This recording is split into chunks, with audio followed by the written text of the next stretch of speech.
Hi everybody, Kim Wilson here. I've been dying to play with the Waterside Retreat bundle and the suite and the Relaxing Waterside bundle, and I finally got a chance this week just to start playing with it.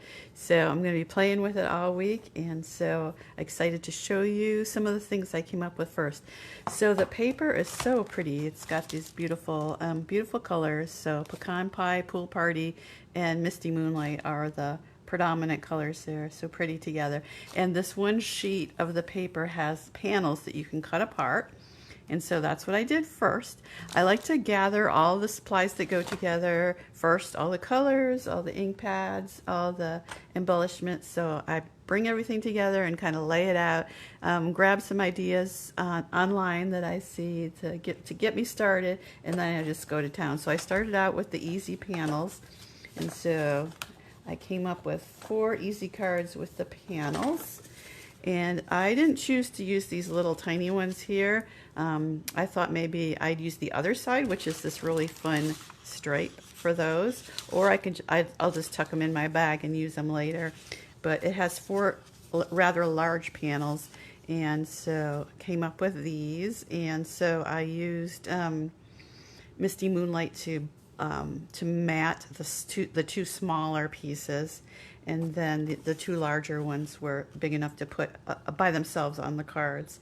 And then I used just some simple punched out sentiments from the Relaxing Waterside stamp set to finish those off. So simple. So this is a new punch, and I can't even remember the name of it, but anyways, it's kind of a rounded rectangle. So I used that on this one, and then just added, stamped some of those little greenery or brownery, some to just finish that off. And then the banner punch, of course, is always a favorite. And so all these 2 sentiments right here work perfectly in all 3 of the banners in the banner punch. And then the smallest circle punch that we carry right now is 1 3/4, and that one worked good too. So right there, and I did the same thing with the stamping of the cattails or whatever they are, the grasses. All right, so those are those 4 cards. I've done 6 so far altogether. Yeah, I can't wait to play with some of these dies. You can do, there's a stamped Adirondack chair that you can die cut, and then there's also a standalone chair where you can mix and match the different colors. So there's pieces that go on the arms, and then there's a book that you can lie across there's a book, and so there's all sorts of pieces that you can put together to make that a more intricate Adirondack chair. I went with this card, with the stamped one, and this is a bridge card. And one thing I wanted to do was use one of the scenery pieces to make the back, and it does fold flat to fit in a standard card base, and then the bridge goes right across like that, and then you can open it up and it stands really nicely for display purposes. So I did some stamping to put on the bridge, and the rest of it is just the designer paper. And I wanted to show you the measurements real quick, so I put them on my usual sticky note there. So let me hold that up.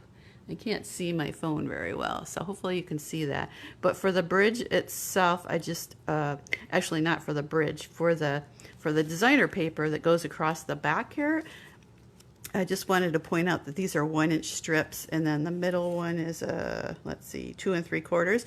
But if you want it to go so that the scene kind of blends in from one panel to the other, then make sure you cut your 4-inch, cut a 4-inch strip of your paper first, and then cut 1, 1, 2 3/4, then 1, and then 1, and then the scene kind of all will mesh across. If you're just doing a pattern, then it doesn't matter. You can just go 1, 1, 1, 1, and then you're doing 3/4. But anyways, just a little tip there to make a bridge card. They're really easy to make, and then this is also 1 inch across and then matted onto 1 1/4. But they're very easy to make. They fold flat in an envelope, and that's it. All right, so one more card. So I had this punch out for sentiments, and I thought, we used to do this with that hexagon punch we used to have. We used to make rows of the hexagons in different and kind of stagger them. And so I did the same thing with this, and it turned out great. So grabbed some of the different papers from the Waterside collection here, and just cut off the ends of the ones on the end and staggered them. And then I put some linen thread. I would add some linen thread to your, if you're going to play with this suite, add some linen thread, because it really goes nicely with the seaside vibe here. And then I did I die cut two of the birds and popped them up with mini dimensionals, and so that just adds a little bit of extra oomph to that card. So it really turned out cute. Oh, and then the white on the back, I used the plaid 3D embossing folder just to give it an additional a little bit of texture there. So I haven't played with the trinkets yet, but they are really pretty. Let me get them open here.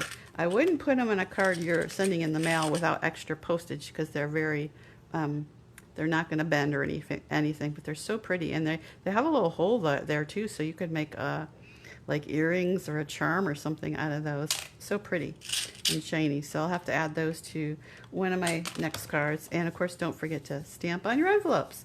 And then my bin's empty. That's what I've got so far, and I hope to keep crafting with that beautiful bundle and paper. So hope you guys have a great week. Happy crafting.